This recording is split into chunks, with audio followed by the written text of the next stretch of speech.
Okay, I am Issac Roth. Thank you for having me here. It's very nice that you brought me. I tell you a little about me to start because this is the custom. I grew up in New York and I moved to California to go into technology. I worked at some companies that are startups and big ones. And before I came to node.js, I was most well known for creating Red Hat OpenShift. So how many people have used Red Hat OpenShift? Okay, well, I'm very proud of it. So try it, it's free. I left Red Hat because I met Bert and Ben, the developers who are some of the core maintainers of Node.js. And I liked them and they needed help to make a company. And so I learned everything about Node, well, as much as I could about Node. And this began Strong Loop. So these are some of my co-workers at Strong Loop. And we are helping to maintain the Node core. We're maintaining LoopBack, and we're now maintaining Express. And in all cases, we are working with the community. LoopBack has a maintainer here in Japan, Hagi, and Express, of course, has committers all over the world. Express is the largest framework in Node.js, and LoopBack is the fastest growing framework in Node.js with now 20,000 downloads per month in 1 year. I work with a team of people who are all working on products in Node.js.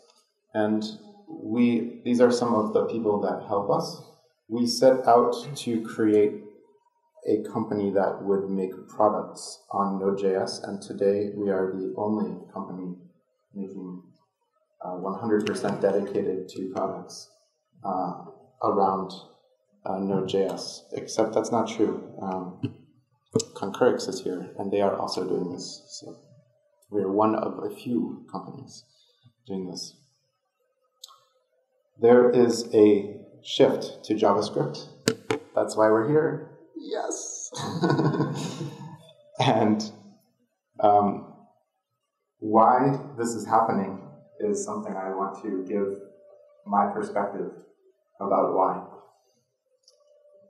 This is a graph of, that's a stupid thing to say. This is a graph. This is a graph of people sleeping. This is what time they woke up. 3 a.m. And this is how many people are awake and asleep. And you see there was an earthquake. So all the people woke up. And if they were close to the earthquake, they stayed up. And if they were far from the earthquake, they went back to sleep. Cool, right? This is a cool graph. Now, this graph was made by a sleep monitoring wristwatch, okay, called Jawbone. The interesting question is, how did they get the data for this graph? Right? How did they get this data? Well, they got this data to make this amazing graph using JSON over a REST API. And that is the future. And that is why Node.js is having so much popularity now. Because the future looks like JSON REST APIs. App servers were made to serve HTML web pages. But to serve REST JSON APIs for devices like watches and for mobile apps, and for new generation web applications, you need a REST API. I'm telling you right here how you convince your boss, your manager, to use Node.js. You tell them the old stuff is for the web, the new stuff is for mobile and IoT. This works. So a new server is needed, an API server, and this speaks JSON, and Node is awesome at this. When you make an omni-channel API for serving mobile IoT and devices, you need to have JSON models which go to the front end. So all the different front ends are having a model. They're projecting like sending it to the back.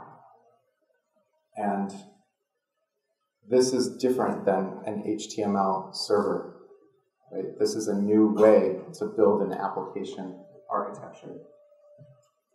So that is the language of now. There's no angle brackets.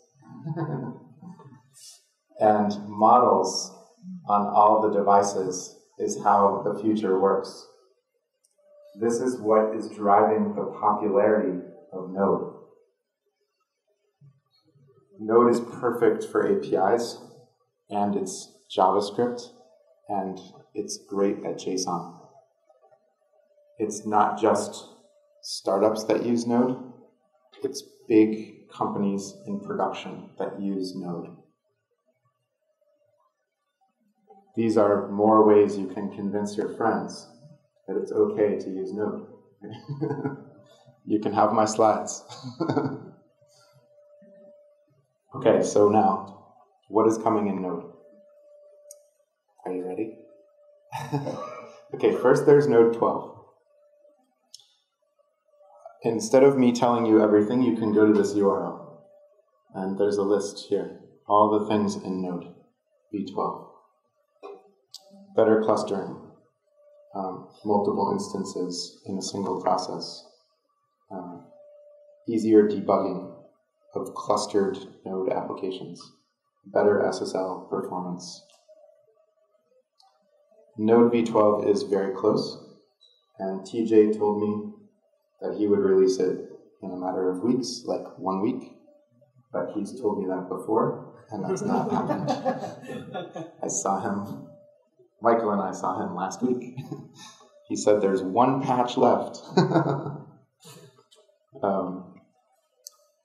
Okay, after Node v12 is what's very interesting. That's what we want to know, right? So, after Node v12 is becoming defined now, you can be involved in deciding what goes in, and you can contribute to after Node v12. And the way you can do that is you can go get involved with this, nodeforward.org.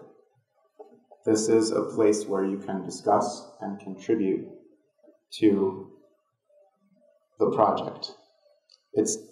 There's not code there. If you want to contribute to the code, then you go to the Node GitHub repo. But here's a place you can discuss ideas about what kinds of things you want in Node after v12.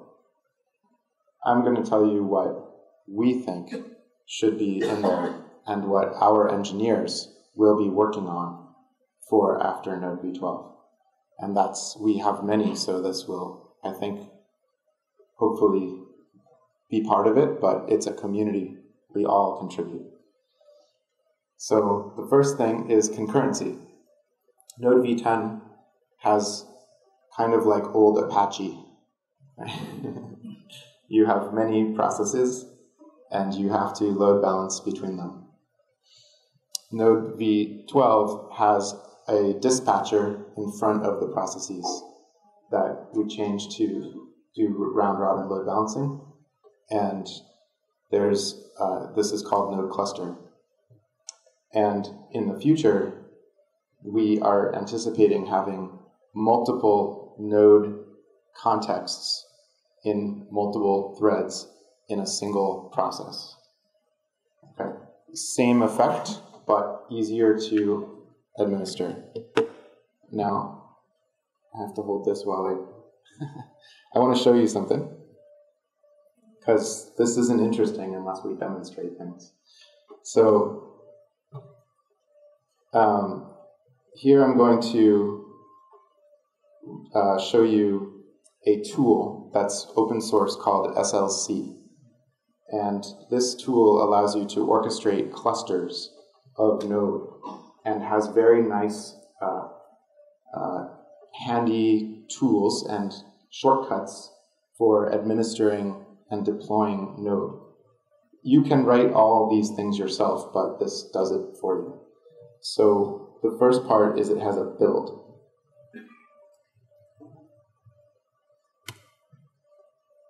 This simply builds your project into a deployable artifact. It does the best practices for properly creating a build. And what you get is an artifact that is either a tar GZ file or a git deploy branch. Okay, then you can run a process manager. The process manager, this is SLCPM, will start multiple processes. It will load balance properly, and when you recycle or redeploy, it will orchestrate a rolling restart. Okay? Do you see we have worker 4? 1, 2, 3, 4. So now we're going to do deploy.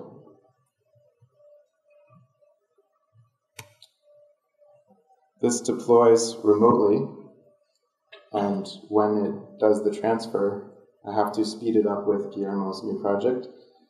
Then you see it is doing a rolling update.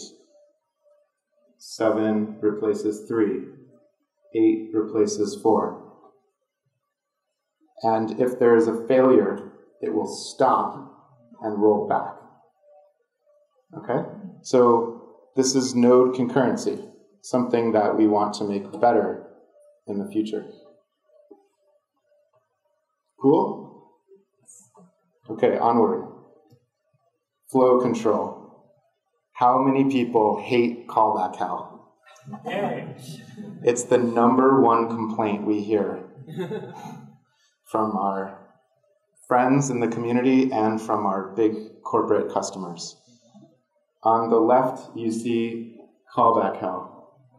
On the right, you see a generator style, a coroutine style of coding for the same thing that's using generators as its implementation. There was debate about promises 2 years ago, and people didn't like them. Now people like them. I know there is debate about generators, but JavaScript standard is incorporating these. I believe this is what people will be using. It will be your choice, but we are going to work to implement Node core APIs that are generator compatible, and we want your help giving feedback on those APIs. Okay, we're starting that work already. Another thing that is coming for the Node, for the future of Node, is better runtime management. Okay, so we talked about clustering, but stuff like log aggregation, hot deployments, easier introspection, right? This is all very important. So making Node a better platform is something that everybody needs. So I will take this opportunity to show you another demo. This is a tool that's not released yet that allows you to remotely profile a running cluster of Node.js applications. And here I've loaded a profile, and you'll be familiar with this interface. It's Chrome DevTools, but this is not client-side. This is Node.js server-side. And so we see here that this model base class to object is taking a lot of time. So we can open this, and we can drill down and see exactly where this time is taken. It's coming off the screen, but oh geez, you can't read it. Okay, well this is the MySQL connection. And here's the parsing of the result set, and here is the net.js. So over here you actually have the file and line number so this is a really nice breakdown. And this is enabled by new APIs supporting remote profiling in Node. Similarly, this is a memory snapshot of allocated objects in Node in the heap. And you see this chocolate class is taking, it has 3,900 instances. Then when I looked 5 minutes later, it had 8,000 instances. Then when I looked 5 minutes later, it had 47,000 instances. This is a memory leak. Now we found it. We found it in the chocolate class because we could do heap snapshots and analyze them remotely in a running cluster. This is enabled by APIs in Node Core that allow for this kind of memory profiling. Cool, right? So this is these two are available in the Node v12 codebase, and this tooling I'm showing you here will be available very soon. So next thing in Node's future, better error management, right? How many times have you tried, you have an error and you get a stack, like you get an error that looks like that. Thank you, process take callback. That tells me nothing. So we are working on a concept called zones, which we believe can either make it as is or with modifications and upgrades into Node Core. And it would give you a trace that looks like this on the right. Yes. Thank goodness. This works today. You can try this yourself. But it is experimental, and so we are testing and getting feedback. We have, I'm going to talk about Express. We have just integrated this with Express so that you can get request-based traces in Express on Node v10. That's going to be awesome. How does this work? This is an illustration of a node of two requests being processed by Node in one event loop.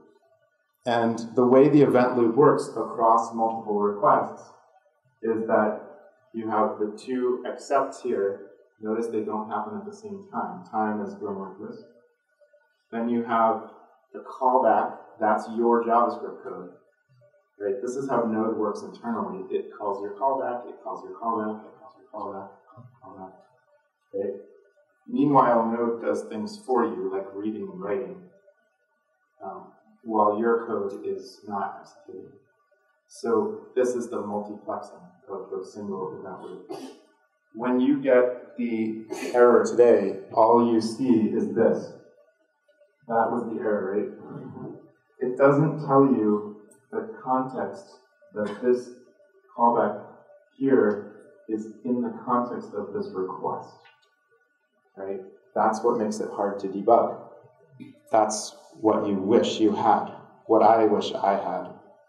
So by wrapping a context around the request called a zone, then you can trace back what was happening and know which zone you were in.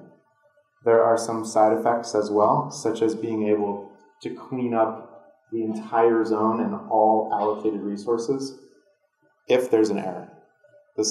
Which means your server does not have to crash when there's an error. That will make your ops team very happy, because when we tell ops, if there's an error in Node, just restart it, they think it's a toy. So you get a traceback looking like this. Another thing that we want in Node is better monitoring. So we're going to hear later from Concurrix, who also makes wonderful monitoring. But this kind of drill down is available today, and this kind is going to be available in the future. There's work called Async Tracker and Async Listener, which is designed to give the ability to do traces like this, where Node processed and it called Mongo, and then it called another Mongo or MySQL, and show you the ordering, which things are called when, and how long everything is taking. Cool, right? That would be very nice. Some of this is available today, but core APIs will be needed to enable this to be better. Okay, that's what's coming in Node. I have short time, so I'm going to keep going to Express. Okay, what's coming in Express? The first thing I want to show you is something that already came in Express, a new website. This was one of the primary complaints with Express, was it's the documentation on the website. So the new website has sections and guides and a nice reference, right? So if you are interested in something like debugging, you can click here, okay? And we've upgraded the guides and the getting started substantially for Express. One of the new things coming in Express 5 is enhancements to the Express generator. We're going to make Express more configurable. So you can almost compose your own framework with Express. It will be essentially a generator of a framework rather than a framework itself. And this means you can customize. And what's cool about this is that it allows for some of the core middleware in Express to go to its own project, where it will be shared by other popular frameworks like Happy, and that will benefit everybody. So other things coming in Express, middleware ordering by declaration. Does that mean anything to anyone? So today you have to, one of the problems in Express is that the middleware ordering is not, it's hard to figure out what's going to happen. And you have to code to it. So we have a module that can give you a declarative way of expressing the ordering. And that we're going to contribute to Express. Another thing is an API gateway. No, just not LoopBack, but actually an API gateway for Express. So this would provide OAuth and routing and proxy services for any Express application, or really could be used for other types of applications as well. But it will assume Express middleware. That will help with the API use case. Most people are writing this kind of thing themselves today. So the framework can provide this, and that will be available in the generator. Right? Cool. And then I mentioned the error tracking. We've already zonified Express. If you want to try that, you can look in Strongloop GitHub repo. There's a there's a zonified version of Express, which zonifies the Connect middleware and gives you that kind of tracking. Please test that. Please test that and tell us if it breaks. Okay. Next is what's coming in LoopBack. So not many people here are using LoopBack, so I'll give a little introduction, which I wasn't sure I had to do. So LoopBack is built on top of Express. It's a more opinionated framework, and it's optimized for APIs. In particular, it assumes that you want a model-driven API. So it has an idea of models that are expressed in JSON, and if you express the models, it does everything for you. That's the cool part. The bad part is, if you think it's bad, it's more opinionated. And so it's a trade-off, and if you don't like that, you can just drop down to Express because it's built on Express. Here are some of the features. Wow, that's a big list. But it really has a rich feature set if you assume that you're building a REST API. It even has things like SDKs for iOS and Android, and data replication and backend connectors. So I'm just going to show you this. I'm going to walk you through a little bit of LoopBack.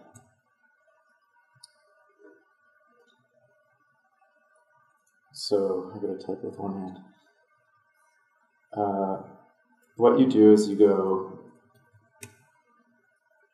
SLC LoopBack.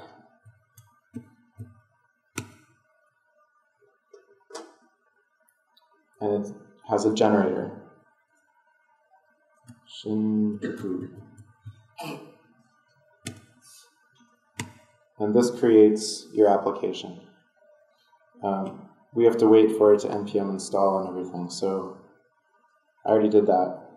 And I created one because this is the most popular name in Japan, called Tanaka. Oops. Tanaka. So this is the project structure. And now we want to create a model. So we go LoopBack model. And we create models. Tanaka is going to be a car insurance company, so we're going to say cars. Do you want to persist your model? So we'll use the in-memory database. And you can apply access controls. Do you want a REST API automatically? This is if you want to have a custom plural form. Okay, now properties. So year, number, required, make, it's the type of car, or the brand name of the car, required, model, not required. Okay, now it's done, and we have in this common directory models, and there's car.json.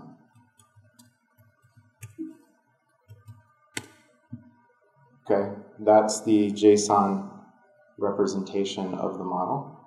We also have car.js, that's where you write code that extends the model.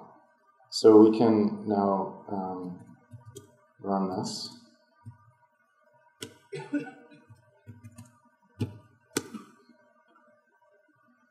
Okay.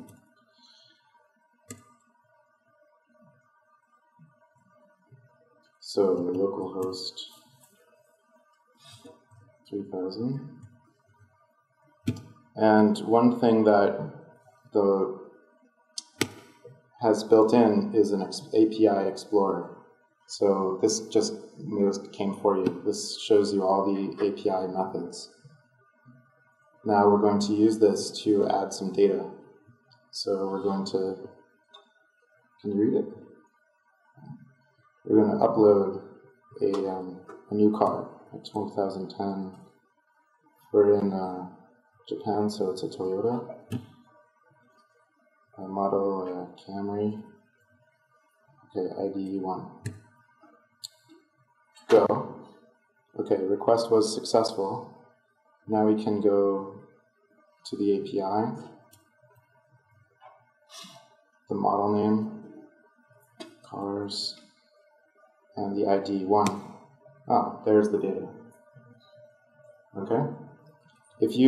Now I'm going to show you the future.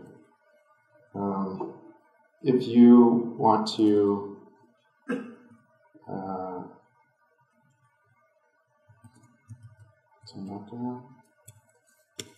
Strong Studio. If you want to graphically edit this, there's a thing called Studio.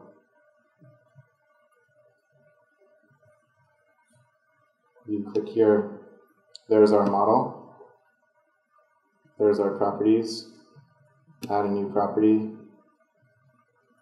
color, just required, save. Connect this model to MySQL, push the button, put in the data, go here, and change the data source to MySQL.